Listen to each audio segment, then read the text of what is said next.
Hi friends, welcome to Geetha Samayal. நல்லா சுட சுட சாதம். பசங்கள்லாம் ஸ்கூலுக்கு போயாச்சு.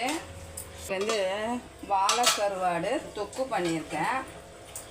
நல்லா சூப்பராக வந்திருக்கு பாருங்கள். வாழை கருவாடு தொக்கு பழைய இதெல்லாம் இருந்ததுன்னு வச்சுக்கோங்க, செம்மையாக இருக்கும். இன்றைக்கோட நாளைக்கு கொஞ்சமாக வச்சு சாப்பிட்டாலும் அவ்வளோ டேஸ்ட்டாக இருக்கும். ஆல்ரெடி நம்ம வீட்டில் ஒரு கிண்ணம் பழைய இது இருக்குது. சின்ன வெங்காயம் வச்சு சாப்பிட்டா. கொஞ்சமாக ரசம் வச்சுருக்கேன். அதுக்கப்புறம் பசங்களுக்கு கேரட் சாதம் செஞ்சு கொடுத்தேன். அந்த தொட்டுக்க வந்து முட்டை வறுத்து கொடுத்தேன். அப்புறம் காலையில் டிஃபன் வந்து சில்லி பரோட்டா செஞ்சேன் எல்லோரும். அப்புறம் முட்டை அவிச்சு வச்சுருக்கேன். வாழை கருவாடு ஆளுக்கு ஒரு துண்டு எடுத்து வச்சுருக்கேன். வறுத்ததும் இருக்குது, தொக்குலையும் வாழை கருவாடு இருக்குது. அதுக்கப்புறம் தயிர் போட்டு வச்சுருக்கேன்.